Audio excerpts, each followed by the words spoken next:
한국 대중음악사의 최초의 랩, 평론가에 따라서 이견이 있을 수 있겠습니다만은 제가 생각할 때는 바로 이 노래입니다. 김삿갓, 김삿갓. 예, 기억하시죠? 1989년에 홍서범 씨가 발표했던 김삿갓이란 노래인데요. 이 노래가 우리 대중음악사의 최초의 랩이냐 아니냐에 대해서는 이견이 있을 수 있지만 이 노래의 주인공 김삿갓, 난고 김병현 선생이 위대한 시인이었다는 사실에 대해서만큼은 이견이 없을 듯합니다. 오늘 시간 여행은 조선 후기에 활동했던 천재방랑 시인 김삿갓의 문학 세계로 떠나봅니다.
심심찮게 등장하는 게 가짜, 스타를 표방하는 사람들이 그렇습니다. 네, 영화 배우라고 이렇게 조물을 규탄하는 과시를 쓴 것이 사실이냐? 10여 년 전에 내 그분하고 시 한 수 주고받았어. 이런 게 이제 자랑이 되는 거죠. 모든 것들이 다 무너지던 그런 시대의 한 모습을 보이고 있는 게 아닌가. 그 지역에서 이제 행했던 101장 정도의 그게 아니었나 이제 이렇게. 자, 오늘 본격적인 얘기에 앞서서 먼저 김삿갓의 시 한 수를 좀 들어봤으면 좋겠네요. 저는 노래를 잠깐 했습니다만 김풍기 교수님께서 시 한 수 좀 소개를 해주시죠. 예, 저는 한시를 음송을 해야 되나요? 네. 사실 그 김삿갓 그러면 우리한테는 이제 풍자시라는 이미지로 늘 떠오르는 인물이죠. 예. 그래서 언문풍월 생각을 많이 하시거든요. 사람들이 언문풍월이나 아니면 육담풍월 이런 거 이제 많이 떠올리시는데 김삿갓의 시집이라고 현재 남아 있는 그 시집을 보면 정말 아름답고 좋은 한시들이 굉장히 많습니다. 네. 그러니까 당대에 어디 내놔도 그렇게 떨어지지 않는 시인인 건 분명하죠. 그 중에서 이제 제가 좋아하는 풍자시는 예. 개성에 가서 하루 유숙하려 그러다가 쫓겨나면서 지은 시가 있어요. 네. 흔히 이제 개성 축객시라고 얘기하는 건데 어떻게 돼 있냐면 읍호 개성 하폐문 고을 이름은 개성인데 열개자잖아요. 그런데 어째서 폐문 문을 닫았냐. 예. 예. 두 번째 구절이 산명 송악 기무신 산 이름은 그 송악산인데 소나무 송자니까 송악산인데 왜 뗄감이 없다 그러냐. 네. 예.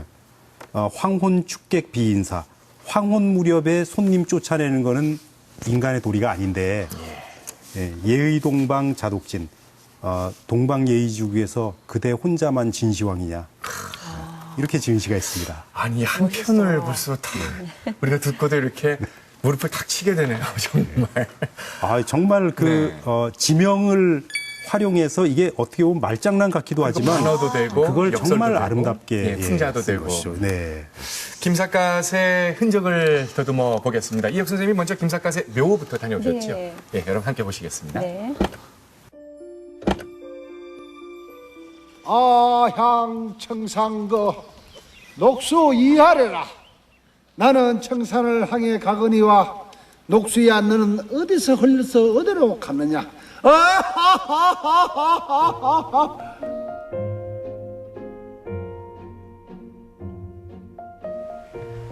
작고 초라한 한기의 무덤. 하지만 무덤의 주인이 우리 국문학사에서 차지한 배경은 매우 컸는데요. 한시의 형식 파괴를 주도했던 방랑시인 김삿갓. 바로 그분의 안식처입니다. 우리에게 김삿갓이란 이름으로 잘 알려진 조선 후기의 시인 김병현. 조선 순조 때 백일장에서 자신의 할아버지를 비판하는 내용의 답을 적어 장원을 한 뒤 하늘을 볼 수 없는 죄인이라 생각해 스스로를 삿갓 속에 가둬버렸다고 알려진 인물, 그가 바로 천재 시인 김삿갓입니다.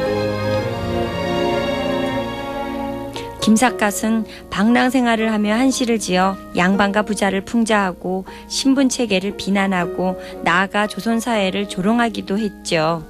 그 김삿갓은 전국을 떠돌아다닌 방랑 시인이잖아요. 그러하죠. 네, 근데 지금 보면 집 가까이에 무덤이 있거든요. 아, 예. 왜 요 가까이 있나 하면은 네. 김삿갓 선생 자제분이 여 안에서 낳았거든.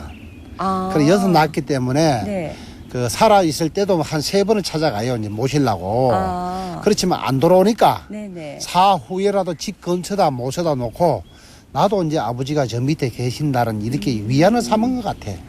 그러니까 이 무덤을 어쨌든 하기엔 쉽지 않았을 것 같은데 뭐 여기 관련된 에피소드나 사연이 혹시 있나요? 이 김삿갓 면은 원래 전라도 하순 동북에 있었어요. 그러니까 그쪽에서 있었는데 죽음을, 이제 원래 네. 연소로 149년 전에 네. 김삿갓 둘째 아들이 가서 유고를 옮겼단 말입니다. 이게. 아, 둘째 아들이 예, 네. 옮겼는데 이 묘가 82년도에 발굴돼.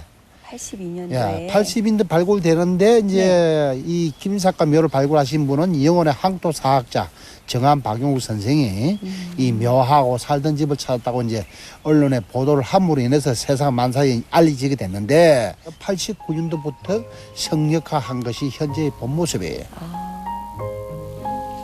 김삿갓의 대표 시 한 수가 있는데요. 생선이 많이 잡히기로 유명한 명천이란 고장에서 어느 한 집에서도 생선 한 토막 얻어먹지 못하자 명천 인불명, 명천하지만 사람은 현명하지 못하고 어전 식무어, 어물전 하지만 어느 한 집 밥상에 생선은 없네라며 명천 사람들의 야박한 인심을 한시로 꾸짖었습니다. 나라가 어지럽고 흉흉한 세태를 그만의 방식으로 꼬집은 일화라고 할 수 있죠.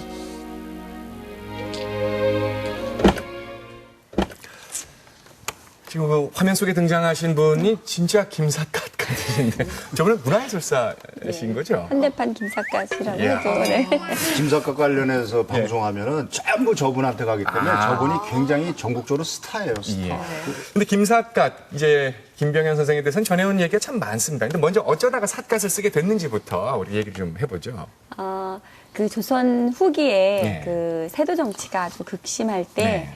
그때 이제 그 지역적인 차별에 이제 그 홍경래라는 사람이 그 평안도에서 봉기를 하게 되죠. 네. 그래서 그 주변에 있는 그 이제 여러 지역을 아주 순탄하게 그 홍경래가 이제 접수를 하고 그리고 이제 그 관군이 이제 같이 싸워야 되잖아요. 네. 관군과 그런데 이제 그 바로 그 김병현의 할아버지 조부 김익순이라는 사람이 선전부사였는데 투항을 하게 됩니다. 그러니까 투항을 하게 되다 보니까 이제 아무래도 이제 그 다음에 그러한 일들이 밝혀지면서 네. 사형을 받게 돼요. 네. 그 집안이 이제 그 멸문지화를 겪게 되는데 아들이 그러니까 그 김삿갓의 아버지, 네. 아버지는 이제 그 이렇게 투항할 수밖에 없었던 사유를 대고 멸문지화에서 그러니까 멸족되는 예. 그런 집안에서 패족으로 바뀌게 되거든요. 네. 영월 땅으로 예. 이제 그 숨어서 살게 되는데 문제는 이제 영월 땅에 숨어 살면서 집안의 내력에 대해서 이야기를 하지 않아요. 네. 이야기를 하지 않고 대신 머리가 상당히 좋았던 그 김병현은 나름 거기서 이제 그 공부를 열심히 하다가 그 영월에서 이제 향시를 보게 되는데 거기서 장원급제를 하죠. 근데 네. 그때 이제 그 논제가 그 이제 선천부사를 했던 투항을 한 할아버지의 잘못을 꾸짖고 그다음에 가산 군수는 투항을 하지 않고 싸우다가 이제 장렬하게 죽거든요. 예. 그러니까 그 사람의 공을 이야기하라고 하는 그런 논제에서 굉장히 그 심하게 자기 할아버지를 비판을 비판을 했군요. 네. 하게 돼요. 그러니까 그렇게 답을 하다 보니까 이제 장원에 급제를 하게 돼서 집에 와서 막 엄마한테 자랑을 했겠죠. 그러니까 엄마가 이제 아들을 앉혀놓고 그 자기 족보책을 펴놓고 사실대로 네. 이야기를 하게 되죠. 그러니까 자기가 어떤 그 정체성이 굉장히 심하게 흔들렸을 것 예. 같아요. 자기 조상을 욕되게 그렇죠. 했으니까 그때부터 이제 삿갓을 쓰고 방랑 생활을 하게 되었다.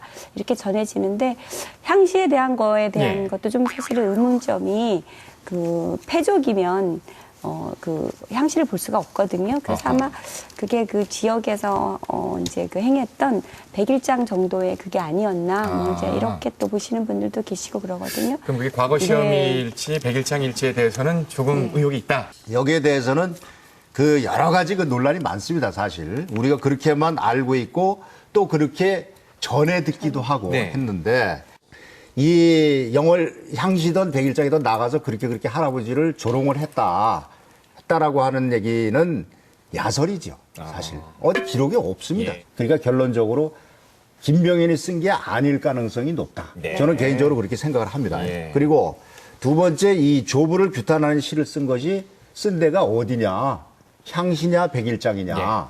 하는 건데 저는 둘 다 아닐 수 있다고 생각을 해요. 둘 다 아니면 뭡니까? 둘 다 아닐 수 있다. 이게 야설이기 때문에 예. 사실이 아닐 수 있다. 왜?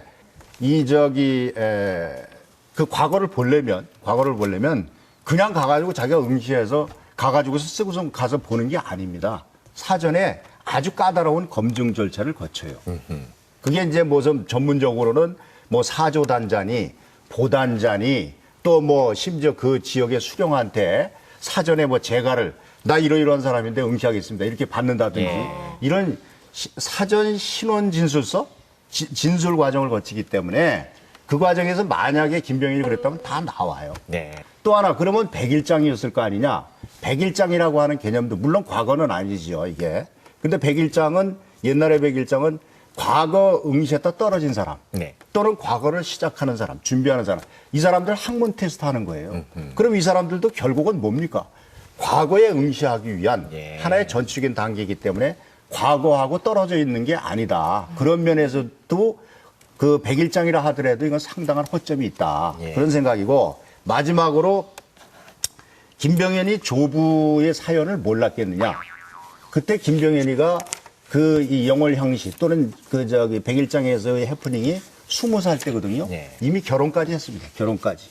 그 결혼까지 하고 조선 최고의 풍류 가객이고 천재 시인이라고 일컫던 그 저기 김병현이 20살 되도록까지 내가 왜 강원도 그에도 영월에서도 소위 그 두매산골이라고 하는 그곳에 와서 살고 있는지를 의심을 안 했다? 예. 또 엄마가 그걸 속였다? 과연 속일 수 있을까요? 그리고 그걸 그렇게 믿었을까요? 집은 원래 양주인가 그랬죠, 양주. 거기서 내려왔는데 해서 제가 개인적으로 생각할 때는 그러면 왜 이런 해프닝이 일어날 수 있었겠는가? 만약에 이건 가정이지만 신분을 세탁했을 가능성이 있어요. 네. 신분 세탁. 그러니까 자기의 성을 그 자기의 그 저기 본관이라든지 이걸 예. 완전히 그 바꿔버리는 그랬을 가능성은 있어요. 왜냐하면 그 당시라고 하는 것이 소위 세도 정치, 삼정의 문란 이런 등등 해가지고 조선 사회가 극도로 신분 질서가 그 허물어져 가고 네. 족보도 사고 팔고 막 이런 시대였기 때문에 그 신분을 다른 걸로다가 바꿔서 이렇게 행세를 했을 가능성은 대단히 있다. 그렇게 개인적으로 생각을 합니다. 예. 지금까지 우리가 그 단편적으로 알던 지식과는 조금 좀 네. 다른 의견들을 좀 주셨는데요. 사뭇 그 진지해지는 분위기입니다. 네, 그러면 삿갓을 안 써도 되지 않았을까요? 근데 일단 지금 말씀 중에 그 조선 후기 사회 모습이 잠깐 설명이 됐습니다만 네. 김풍 교수님께서 그 당시의 사회적 배경을 좀 설명해 주실 필요가 있을 것 같습니다. 예, 김삿갓이 살았던 시기가 이제 19세기를 아주 온전히 살다 간 사람인데, 이 시기는 뭐 우리가 그 국사 시간에 늘 배우는 정말 조선이 허물어지는 가장 그 처참한 시기였지 않습니까? 그 세금 제도가 완전히 허물어지고, 네. 국방 내지는 이제 병역 제도가 완전히 허물어지고, 이건 정말 그 나라가 아닌 거죠. 네. 그런데다가 국가가 새로운 인재를 등용하는 과거 제도가 이게 허물어지던 때거든요. 그리고 그런 것들이 그 배후에 가장 강력한 개인 권력으로서의 그 어떤 뭐 근데 안동김 씨나 풍양조 씨나 이런 걸로 대표되는 어떤 그 가문들이 있었고, 네. 그러니까 그런 것들이 19세기의 정상적인 지식인들을 새롭게 그러니까 사회에 진출시키기가 굉장히 어려운 사회였던 네. 것 같아요.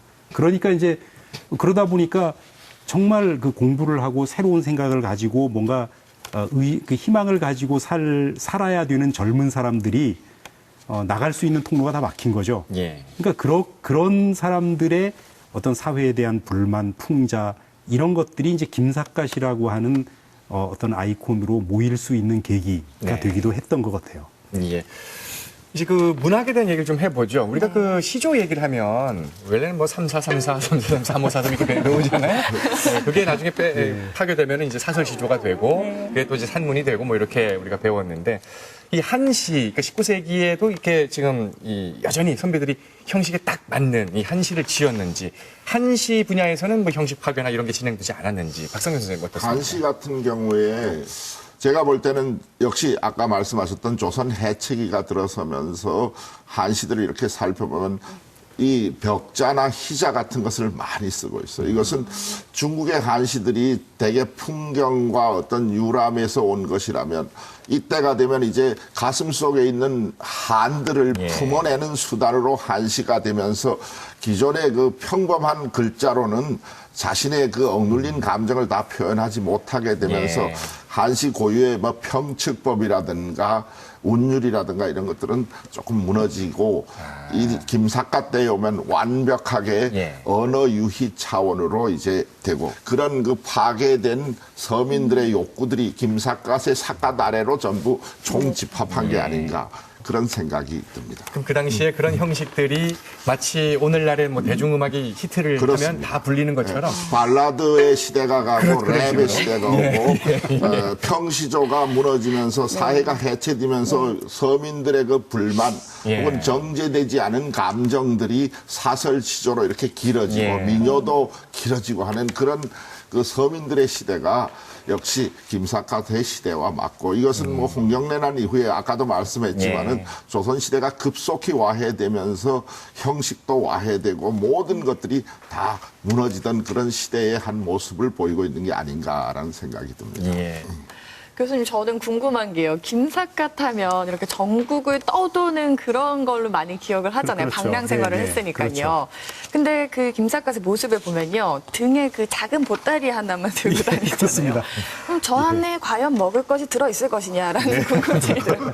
어디에서 어떻게 지내고 먹고 하는 건 어땠는지 궁금해요. 가장 중요한 수단은 과객질이죠. 우리가 과객질 이렇게 표현하는데 옛날 어른들이 그렇게 표현하시더라고요. 과객질 이렇게 표현하는데 이제 그건 조금 이제 낮춰 부르는 말이고 이제 과객질이라고 하는 게 뭐냐면 이제 그 마을과 그러니까 어느 마을이든 가서 이리 오너라 이렇게 불러서 하룻밤 유숙합시다 이렇게 하는 거죠. 이거는 이제 양반이 이 시기 특히 이제 18세기 이후 18세기 후반 19세기로 가면 양반의 숫자가 급격히 늘어나거든요. 그러면 우리가 상식적으로 생각해 보면 관직의 숫자는 정해져 있잖아요. 19세기에 오면 거의 뭐 60몇 % 이상을 그 양반이 상회하는데 그러니까 그만큼 이제 뭐 그게 신분 세탁이든 뭐든 어쨌든 양반이 늘어난 거잖아요. 그러면 그 5천 개에서 왔다 갔다 하는 이 관직의 숫자를 두고 엄청난 인원이 경쟁을 한단 말이죠. 그러다 보면 아예 나는 이거 안 하겠다 이렇게 포기하는 사람들이 엄청나게 늘어나죠. 그래서 할 수 있는 게 두 가지입니다. 하나는 매문이라 그래서 글을 팔아서 먹고 사는 겁니다. 예컨대 어느 집에 뭐 제사가 있는데 글 지을 사람이 없어요. 그럼 제문 지어주거나 또는 뭐 옛날에는 뭐 누구네 집에 뭐 장례를 치르면 그 집에 조문을 뜻하는 시를 보내거든요. 내가 시를 지을 능력이 없으면 그 사서 보내는 거죠. 그러니까 이런 매문을 통해서 이제 생활을 하거나 또 하나는 설경이라 그래서 혀설자 밭가리 경자 설경 그래서 혀로 밭을 간다 이런 뜻인데 이게 이제 말하자면 그 훈장을 하는 건데 이게 이제 사실 훈장이라는 것도 내가 원하는 지역에 늘 그게 자리가 있는 게 아니잖아요. 그럼 전국을 떠돌다가 이 동네에 훈장이 필요한데 없구나. 그럼 거기 그냥 눌러앉아 사는 거예요. 이렇게 방랑하다가. 그러니까 이런 유랑 지식인들이 19세기에 굉장히 많이 나타나는데 그런 유형 중에 아주 그 특출난 유형이 이제 김삿갓 유형인 거죠. 예. 이제 그렇게 보면 그 수많은 과객들 중에 일종의 김삿갓은 스타 과객인 거죠. 그 당시에. 네. 스타 과객이고 인류 과객이었던 거죠. 그 우리가 80년대까지만 해도 심심찮게 등장하는 게 가짜, 그러니까 스타를 표방하는 사람들이 그렇습니다. 예, 뭐 영화 배우라고 네. 이렇게 쉽게 말하면 그 우리 홍 교수님 표현을 빌리면 뻥을 치고 이렇게 해서 예, 뭐 식사를 대접 이런 얘기 나왔잖아요 신문기사에. 이 당시에도 그러면 삿갓을 탁 쓰고 네. 김삿갓이라고 이제 자칭하는 사칭하는 사람들도 있었겠네요. 굉장히 많았습니다. 그래서 이제 그 김삿갓 관련 설화가 언제 막 만들어지냐면 19세기 중반 이후에 만들어집니다. 네. 그러니까 김삿갓뿐만 아니고 우리가 많이 알고 있는 봉이김선달, 예, 네. 예. 또 정수동 이런 사람들의 이야기가 19세기 중반 이후에 막 만들어지기 시작해서 이 이야기가 같은 유형이 주인공만 바꾸고 지역이 바뀌어져서 이렇게 오가는 거죠. 그건 이제 그 시기에 말하자면 삿갓을 쓰고 또는 삿갓을 굳이 쓰지 않더라도 과객질을 하면서 누구십니까? 그러면 내 성이 김가요. 이러면 김삿갓으로 짐작하는 거죠. 네, 본의 아니게 오해받기도 하고 또는 내가 한시를 잘 못 짓지만 김삿갓 이름을 빌어서 그렇게 먹고 사는 사람도 있고 네. 이러면서 전국적인 그러니까 김삿갓이 전국적으로 유행하게 되는 겁니다. 예, 예. 그러면서 별도의 이제 그러면서 이제 온갖 곳에 김삿갓 설화가 다 네. 이제 만들어지는 것이죠. 네. 아니 그런데 그렇게 전국을 떠돌면서 방랑 생활을 하면 가족분들은 자녀들은 맞아요. 아버지가 그리울 거 아닙니까? 기러기 아빠의 원조라고. 기러기 킴. 기러기 아빠. 우리의 꿈인. 김삿갓은 그러면 가족과의 관계를 좀. 제가 뭐 김삿갓의 아내라고 한다면 그냥 계속 원망을 하지 않았을까요? 네. 예, 나를 두고 자식을 그냥 내가 혼자 그 아이를 네. 홀로 키워야 네. 하는 그런 상황이다 보니까 김삿갓은 금강산을 한 4년 동안 유람을 한 다음에 네. 1년 동안 다시 집에 돌아오는데 그때 이제 둘째 아들 이균을 낳게 되는데요.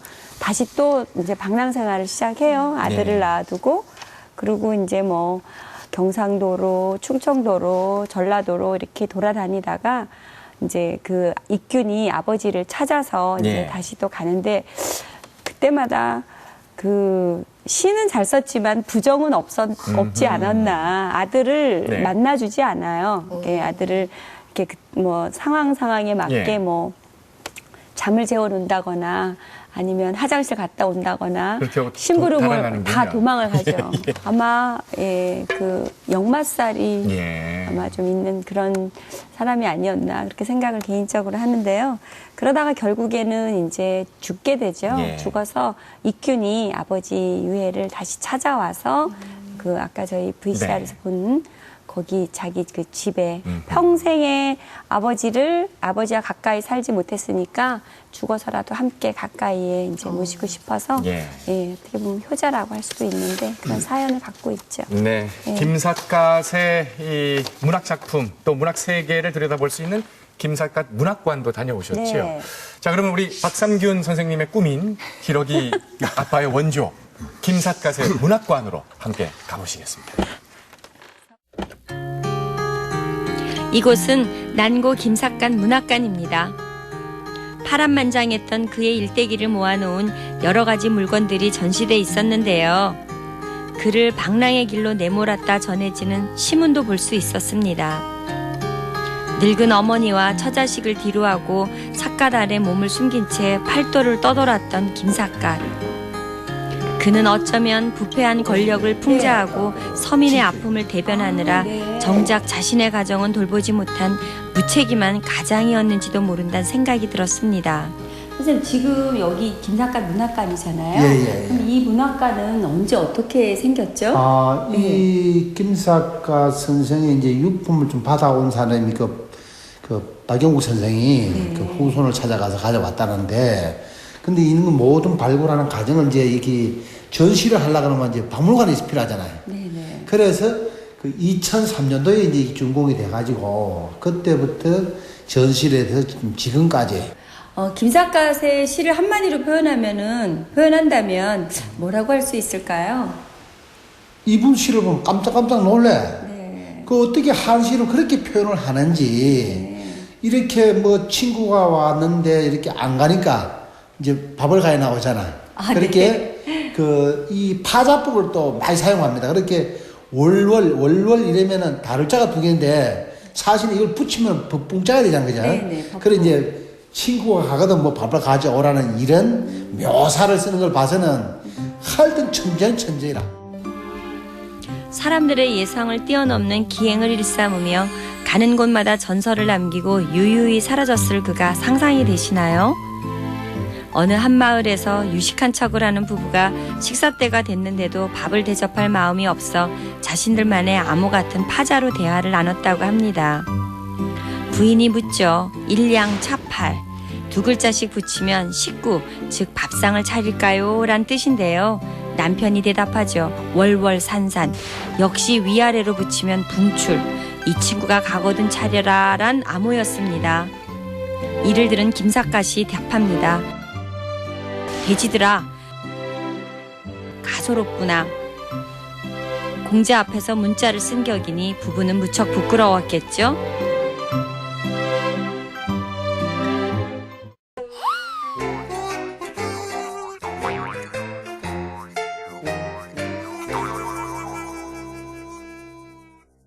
방랑시인 김삿갓에 대해서요. 제가 또 엉뚱하고 또 궁금한 점들을 모아왔습니다. 대답 부탁드릴게요. 첫 번째 질문은요. 삿갓, 모자인가 우산인가?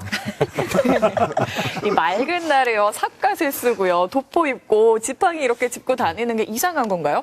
왜 이 삿갓 보니까요. 요즘 이 경포호수에 많이 돌아다니시는데 어머님들께서 이 선캡 쓰고 다니시잖아요. 그렇죠. 그런 느낌? 근데 이 김삿갓이 그 어머님들이 쓰는 거 뭐 선캡? 네, 선캡 하고 그 김삿갓의 삿갓은 다르겠죠. 아하. 그러니까 그 물론 이제 햇빛을 가리거나 예. 삿갓이 네. 잘 가리잖아요. 그 햇빛을 가리거나 비를 맞지 않으려고 하는 것도 있었을 거예요. 틀림없이 아주 좋으니까 그렇게 하기에는. 근데 그거는 이제 우리가 예능적으로 하는 얘기고, 이 김삿갓 스토리와 결부지어서 생각을 해보면, 삿갓이 그러니까 무엇을 의미하는 거냐. 예. 이 당시에 그 어지러운, 19세기의 어지러운 그 세태, 삼정의 문란이라든지 또 뭐 세두 정치라든지 뭐 이런 등등 어지러운 그 세태에 대한 어떤 저항 심리도 있었을 것이다. 네. 삿갓 자체가. 그래서 김병현처럼 이 삿갓을 쓰고 천하를 주유하는 사람들이 굉장히 많았던 거지. 그 한마디로 삿갓 신드롬이 예. 그때 있었다. 이렇게 볼 수가 있었을 것 같습니다. 두 번째 질문은요.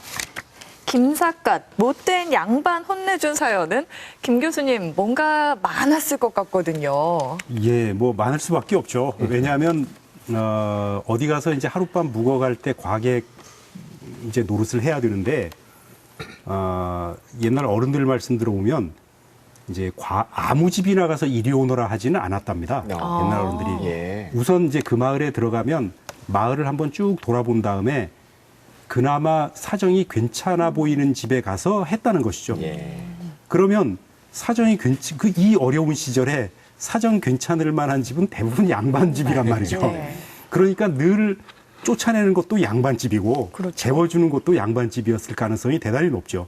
그러다 보니까 이제 자연히 양반들과의 문제가 생기고 이제 그런 데 대한 일화가 많이 만들어질 수밖에 없고 또 하나는 그만큼 그 당시에 양반들이 일반 백성들한테 별로 호응을 얻지 못했던 것도 있는 것 같아요. 그래서 그러다 보니까 이제 그런 그 사연들이 그러니까 일화로 많이 만들어진 게 아닌가 이렇게 생각을 합니다. 네. 마지막 질문입니다. 김삿갓은 내기의 달인. 예, 한시를 가지고 이제 내기를 하기는 좀 어렵긴 하지만 그렇다고 해서 사람 사는 사회에서 내기가 없을 수는 없죠. 내기가 있는데 조선 사회에는 한시를 짓지 않으면 어떤 것도 못해요. 그러니까 한시를 잘 지어야 과거 시험도 응시할 수 있고 뭐 붙는 건 차치하고라도 네. 한시를 잘해야 사교를 할 수가 있고 한시를 잘해야 지식인 사회에서 대접을 받을 수 있기 때문에 어렸을 때부터 한시를 짓는 훈련을 굉장히 많이 하는데 예나 지금이나 공부가 재미있어서 하는 애들이 어디 있겠어요. 그러니까 얘네들을 재미있는 대로 끌어들이려면 한시를 가지고 내기를 많이 합니다. 예. 이제 그런 것들이 모여서 설화가 되고 김삿갓과 관련된 이야기 속으로 들어가는데 예를 들면 이제 우리가 김삿갓 이야기에서 그 육단풍어리니 뭐 또는 언문풍어리니 이런 얘기를 합니다만은 이런 얘기가 있죠. 김삿갓이 이제 금강산 여행을 갔는데 이제 절에서 이제 하루 묵어야 되잖아요. 인가가 없으니까. 그 저물녘에 갔더니 노스님이 한 분 계시는데 재워줄 수 없다. 그래서 그래도 그 어디 잘 데가 없는데 어떻게 하냐 그랬더니 그러면 운자를 낼 테니까 당신이 시를 지으면 내가 재워주고 아니면 뭐 못 재워주겠다. 네. 또는 뭐 서로 한 구절씩 지어서 지는 사람이 치아 하나씩 뽑기로 하자. 뭐 이런 이제 내기를 했다는 이야기가 있어요. 그게 서로가 이제 버전에 따라 다른데. 근데 사실 치아를 뽑는 내기를 하는 거는 역사서에 꽤 많이 나오는 얘기입니다. 그게 실제로 있었는지 모르겠지만. 배비장전에도 나옵니다. 네, 배비장전에도 나오고 합니다만은. 근데 그래서 이제 운자를 부르세요. 그랬더니 타자를 불렀어요. 타. 그랬더니 타자는 이게 굉장히 허문이고, 그러니까 짓기 어려운 운자인데다가 잘 안 쓰는 글자란 말이죠. 그러니까 이분이 뭐라 그러냐면, 이거 어려운 운자니까 우리말로 그냥 해도 되냐. 그러니까 그래 뭐 당신 행색을 보아하니 뭐 진선은 좀 못할 것 같고 한번 해봐라. 그랬더니 이제 뭐 이렇게 뭐 사면기둥 불거타 뭐 이렇게 이제 타자를 넣어가지고 네 구절을 지어서 아주 감탄을 자아내고 하룻밤 유숙했대더라. 뭐 이런 이야기가 있습니다. 이것도 일종의 이제 내기라면 내기인데 이런 게 이제 말하자면 과객을 접대하는 많은 양반들의 사랑방에서 오가는 재미있는 이야기들이었겠죠. 예. 자, 김삿갓은 전국을 이렇게 방랑을 하면서 지냈습니다만 그 가족들은 내내 영월에서 김삿갓을 기다리면서 지냈습니다. 김삿갓의 집에도 역시 이옥 선생님 다녀오셨죠? 여러분 함께 가보시겠습니다. 네.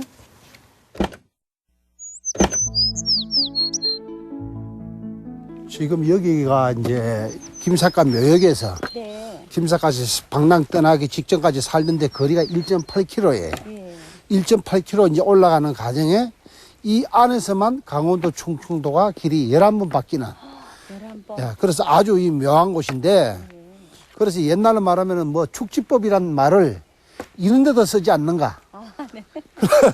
이 짧은 거리에 돌을 이렇게 팡팡 날라다닐 수 있는 이런 곳이에요, 여기가. 그래서 이 안에 전체가 그 십성지, 정감로라는 그 비처에 보면 십성지가 나오는데 이 안에 전체가 거기에 해당됩니다. 그래서 김삿갓 어머니도 바로 이 십성지를 찾아서 신분을 숨기고 들어와서 이제 글 공부를 가르치게 되는 그런 곳이에요, 이 안에가.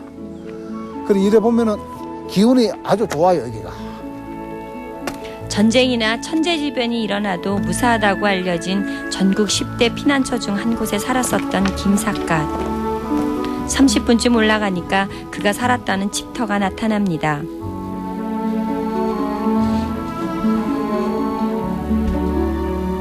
선생님, 이 집이 조선시대 때부터 있었다고 들었는데 맞나요? 집은 예. 원래 있었는데 네. 그 이제 사람이 안 살고 이러다 보면 집은 넘어지잖아요, 그죠? 네네. 그래서 집이 넘어진 것을 2002년도에 강원도 보건 사업으로 이걸 새로 지었어요. 여기가 이제 그 선인 독서형이라 그래. 이 희형이 선인 독서형. 독서형. 그런 대문장가가 나올 수 있는 그런 길지예요, 여기가. 네. 그래서 삿갓도 여기 들어와서 그 문헌에 보면은 10살 전후에 사서삼경을 달통을 했다. 이렇게 나와 있어요. 네네. 그런 이제 그 공부한 터도 있는데 그 여기서 그 공부를 하면은 세상의 이치를 열 수 있어요. 그래서 앞에 삿갓도 그렇고 현대판 삿갓도 뭐 그런 것 같아. 세상 이치를 판단하고 싶어서 사회 질서가 혼란스럽던 어지러운 세상 속에서 자유로운 영혼은 누구의 방해도 받지 않을 운둔지에 머무는 곳조차 고통이었을지 모릅니다. 오랜 방랑가로 민중 시인으로 그리고 자유인으로 살길 원했던 김삿갓을 메어두기엔 그 어떠한 땅도 적합하지 않았을 겁니다.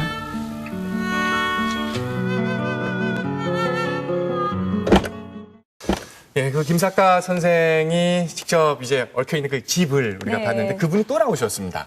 네, 21세기 김사카 그분이 스타입니다, 저분이. 네네. 스타. 오늘 우리에게만 해도 벌써 여러 번 노출이 되는데. 전국적으로 알려진 스타입니다. 예.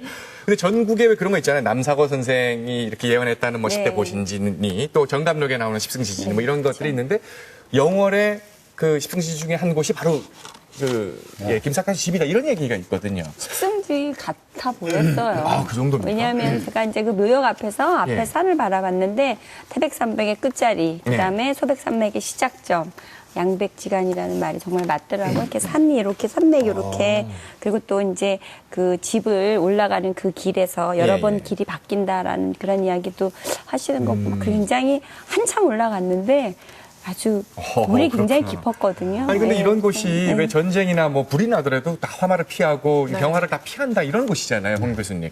그럼 이곳 말고도 뭐 다른 곳들 그 십승지라 그럴까 좀 알려주시면 안 되겠습니까? 그 이 10대 보신진이 뭐 십승지진이 하는 말은 예로부터 그 전쟁이나 또는 천재지변 이게 일어나도 굶지 않고 살 수 있다 그런 의미에서 붙여진 건데 그 속뜻을 보면은 잘 살 수 있다가 아니라 네.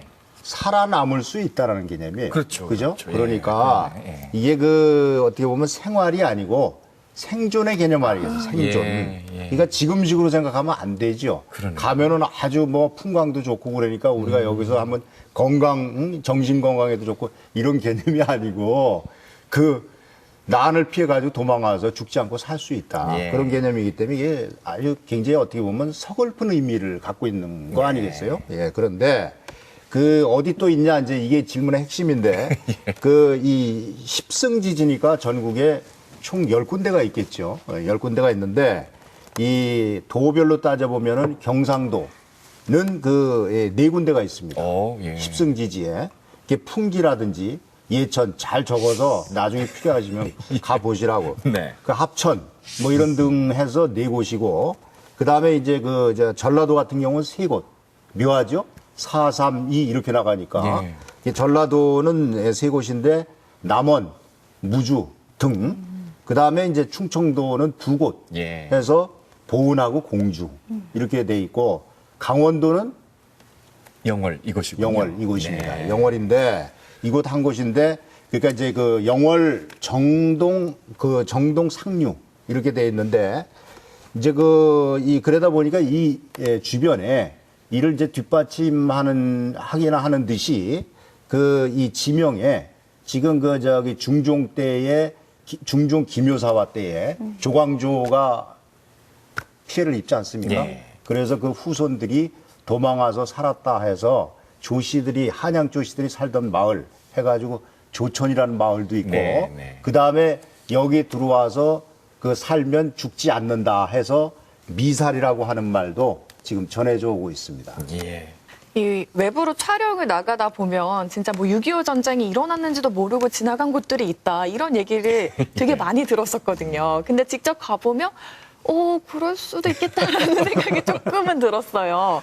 박 선생님 어떤가요? 진짜 그런 곳이 있나요? 제가 알기로는 6.25 사변 때 네. 인민군들이 이제 그 마을이 있는지 모르고 이렇게 놓친 곳으로 경포 옆에 있는 모안리라는 마을, 네. 지금 그 이젠 있는 그쪽 마을이 당시에 접근하기가 굉장히 힘들었고, 그다음에 심곡과 금진 같은 경우에는 저 같은 경우는 80년대에 거기를 걸어 들어가면 예. 그 군인들이 검문을 했습니다. 예, 그래서 그 패스를 받아가지고 들어가면 반갑다고 회를 싼 값에 엄청나게 많이 주고 했던 기억이 납니다. 그렇게 말씀하시면 그 옆 동네 출신인 저는 네. 굉장히 촌놈이 되는 건데 고향이 어깨 제가 어깨라서 그 영월에서 김삿갓의 유적을 찾고 또 이렇게 성역화하게 된 것이 이제 지역의 한 향토 사학자의 노력 때문이다 이런 얘기를 들었습니다. 네네. 이 선생님 이게 어떻게 된 얘기입니까? 그 이제 향토 사학자는 이제 박영국 씨라는 분이 있고요. 그다음에 이제 그 김삿갓의 이제 그 시 전국에 산재한 시를 이렇게 한 곳으로 모으신 분이 이응수라는 분이 계신데요. 예. 그 이응수 그 선생님이 먼저 이제 이렇게 그 시를 다 모아서 김립 시집을 내죠. 이름이 이제 김립이니까 네. 김립 시집을 내고 그걸 내고 나니까 이제 다시 또 그 흩어진 시들을 이렇게 보내오신 분들이 많아서 증보판을 한 번 더 냈다고 해요. 예. 그래서 이제 오늘날까지 이제 이렇게 전해지는 거고, 그 다음에 그 사학자 박영국 씨는, 이제 고문서에 양백지간에 묘가 있다더라. 뭐 이제 이런 이야기를 이제 듣고 발굴을 찾아서 나섰다라고 할 수 있겠죠. 묘를 찾아서. 그래서 아마 그 두 분의 어떤 김삿갓을 사랑하는 연모의 마음이 없었다면 지금 이제 묻히지 않았을까 그냥 네. 예, 그런 생각이 들면서 지금까지도 어떻게 보면 김삿갓의 시나 시와 관련된 이야기나 이런 것들이 현재 진행형이 아닌가 이렇게 생각할 수 있겠습니다. 네.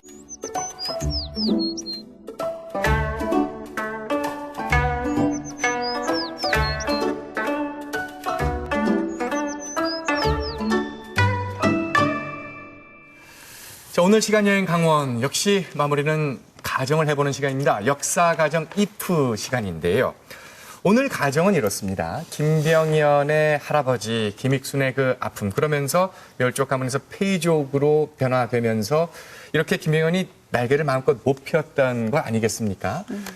오늘의 가정은 김병연에게 그런 가족사가 없었다면, 그러면 이 천재 시인 김삿갓 김병연은 어떻게 또 조선 후기에 또 남았을까? 어떤 활약을 했을까거든요. 먼저 교수님 보시기엔 어떻습니까? 김풍기 교수님. 예, 가정이니까. 가정이 어디까지? 예, 김삿갓의 원래 이름이 김병연이 맞고, 네. 그 김병연이 안동김 씨 집안이고, 또 그 중에서도 장동김문에 속했다면 이 천재 시인을 장동김문에서 그냥 두지는 않았을 겁니다. 네. 아마 권력의 핵심부에 들어가서 조선 왕조를 망하는데 일조를 하지 않았을까. 네. 네. 저는 뭐 그렇게 아니 뭐 가정이니까. 네, 가정이니까. 예, 이게 뭐 예. 그래서 왜냐하면 사실 한 개인이 나라를 흥하게 하거나 그러니까 나라를 정말 쓰러져가는 나라를 붙들어 일으키는 건 힘들지만. 네. 한 개인이 나라를 망하게 할 수는 있습니다. 역사적으로 예. 수많은 사례가 증명하지 않습니까? 이 똑똑한 친구가 어렸을 때 그 집안의 핵심 가문의 인물에게 발탁돼서 고위관직을 지내고 그 당시에 일반적인 풍습에 물들어 버렸다면, 예. 관습에 물들어 그게 버렸다면, 말씀이죠. 예. 네, 그러면 장동 김문을 위해, 그러니까 나라를 위해서 뭘 하지 않고 장동 집안을 김문을 위해서 위해서. 일을 했을 것이고, 그게 결국은 조선이 붕괴되는 여러 계기 중에 하나를 제공할 수도 있었지 않았겠는가라고 가정을 제가 거듭 말씀드립니다. 가정입니다. 네. 가정입니다. 네. 가정. 이혜옥 선생님은 어떻게 보십니까? 저는 이제 안 그래도 저희가 촬영을 하면서 엄마가 왜 얘기를 해줬지? 그냥 두지? 네, 그냥 이제 출세를 좀 하게끔 그냥 두었으면은 어차피 숨긴 거 굳이 그렇게 또 이야기를 해서 이렇게 가정을 다 버리고 이렇게 기러기 아빠 신세를 만들었을까? 뭐 이제 그런 이야기를 나누었는데요. 교수님께서는 조선을 망하게 하는데 일조를 했다라고 이제 하지 않았을까 이렇게 말씀하셨는데 예. 저는 반대로 천재 시인이잖아요. 어떤 문학의 발전을 가지고 오지 않았을까. 네, 좀 더, 그래서 그렇게 한번 가정을 해보고 싶습니다. 네. 이번엔 박삼규 선생님께 여쭙겠습니다. 저는 과거 시험에 합격했을 김병연을 생각해보면 네. 사오정이 되었을 것 같습니다. 그게 뭡니까? 사오정 40, 50 전에 퇴직하고 피는 못 속인다고 생각합니다. 그 몸속에 흐르는 방랑의 피 예. 때문에 조기 벼슬을 사직한 뒤에 여전히 지금처럼 조금 더 고급스럽게 아마 과객질이 아닌 과객으로 이렇게 전국을 떠돌지 않았을까 싶습니다. 저도 사실은 조직 문화와 조직 생활에 대한 적응을 못해가지고 멀쩡히 교직에 있다 나와가지고 지금 좋게는 프리랜서, 나쁘게 말하면 사갓 노릇을 하고 있는데 피는 못 속이는 거. 예, 우리 박삼규 사갓 선생님. 선생님과 그리고 보니까 비슷하시네요. 웃음소리만 좀 연습하면 저도 저쪽에 가서 문화해설사 2 정도를 좀 해보겠다. 자, 이제 홍인희 교수님이 마지막 가정의 답을 내려주실 시간입니다. 예. 저기 아까 우리 저 김풍기 교수님은 뭐 어떻게 됐을 거라고 했죠? 아유, 가정을 좀 불온하게. 아니, 그 불온하게, 엄청 불온하게 해가지고 제가 좀 안 돼 보여요. 예, 지금 수습에 애쓰고 누가? 계신 김풍기 교수님. 김병현 선생이. 지금 안 되고 있습니다. 제가. 그래서 저는 거꾸로 이 김병현 선생의 한평생 가슴앓이 하고 살았잖아요. 네. 할아버지 때문에. 네. 예. 사실인지 아닌지 모르겠지만. 그래서 김병현 선생 영혼을 좀 위로하는 쪽으로 가정을 하는데. 저는 이상해지네요. 좀 거창하긴 하지만, 만약에 이 김병현의 가족사가, 그 할아버지로부터 비롯된 그 가족사가 평탄했다면, 상당히 출세했을 것이다. 네.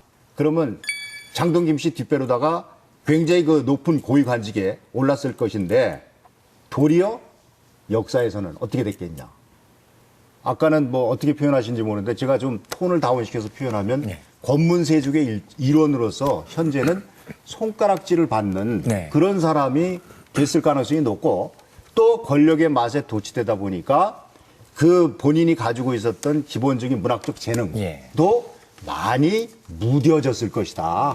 그렇게 생각을 합니다. 예. 이 생전에 영화는 봤겠지만 네. 오늘날까지 그 명성이 이어지는 조선 최고의 민중 시인이고 풍류 가객으로 남지는 못했을 것이다. 결과적으로 그 김병현은 권력에서 비껴남으로써 예. 그게 우연이든 필연이든 후세의 명망과 더불어서 독특한 그만의 시문의 어떤 세계를 갖다가 후세에 열어줄 수 있었다. 그렇게 생각을 해볼 수 있겠습니다. 예. 자, 시간여행 강원 오늘은 김삿갓에 관한 얘기였습니다. 중국의 시선 이태백과 견줄 시인으로 김삿갓. 그는 지금 우리 강원도 영월에 잠들어 있습니다. 그것만으로도 우리 가슴이 또 뿌듯해지는 사실일 테죠. 올가을이 되면 또다시 영월에서는 변함없이 김삿갓 문화제가 열리게 될 겁니다. 올해는 한 번쯤 김삿갓 문화제 때 영월을 찾아서 그의 향취에 한번 취해보는 것도 좋을 듯합니다. 시간여행 강원 다음 시간은 더 재밌는 얘기로 찾아뵙겠습니다. 고맙습니다.